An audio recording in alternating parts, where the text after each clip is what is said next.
So Michael Jordan got a chance to talk about the debate with uh, LeBron James. He said he's a great player, but we come from two different eras. You can't compare the two. He said that's why you can't, because it's across different times. Um, he's right. I mean, it's ridiculous when people try to say one person or the other, because what's your criteria? If we use rings and dominance, Bill Russell would be considered, and that'd be in the discussion. If we use the stats, everything, Will Chamberlain would have his discussion. If we used, there's different criteria. Just replace, respect everybody for their era. There are two different types of style of play at work. There's two different types of way the game was called. You can't, 80s, 90s basketball is completely different than the 00s, and let alone the 1-1s, and let alone to now. So you can't even compare the two. It's unfair. Jordan said LeBron's a great player and he respects him, but you can't compare the eras because it's two different styles of play, and it's true. Only some knucklehead, somebody that's just trying to anoint themselves would say that. If we just looked at it from the perspective of this, Jordan waited his turn. He dominated the 90s. He dominated, but he didn't have half the help that LeBron has had, and that's another thing, too. Imagine you get to stack up with your teams, so that's something else to take and consider, because when people say these sort of things, they act like, oh, all things were all equal. No, they're not. No, they're not.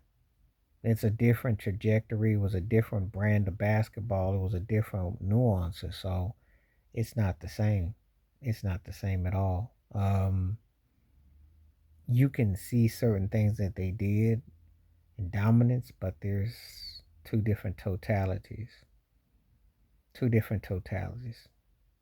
So I can't even put it in the same landscape, the same atmosphere, you know.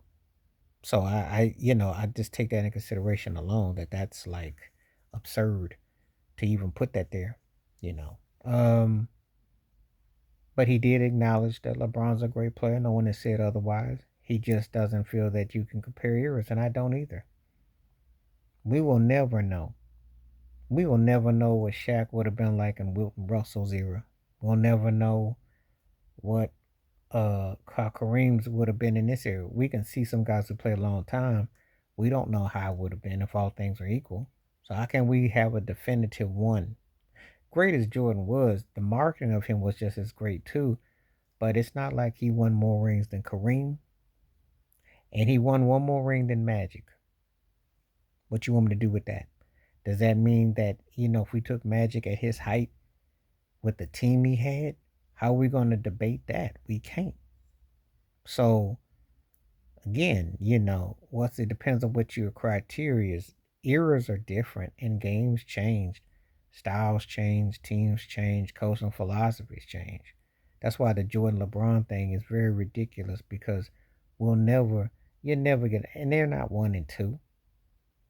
Jordan's got a lot more closer argument of being closer in the debates than LeBron does, just for the simple fact that the way he did it, how he did it, you know. So just looking at it from that perspective, but it gets so overblown and it's a tiring subject. It really is, you know. And a guy with a losing record in the finals can't possibly be in the GOAT argument, no way, because he lost more considering what he had more. But that's another story, another video. But Jordan nailed it. Different eras, different times. But let me know what you think in the comment section. Please like, subscribe, welcome thoughts, comments, and I do respond. Thank you. Wash your hands. Keep your mind clear. Watch out for another and share it if you like. Stay safe, stay blessed, stay woke, stay free. I'm on one time. Peace.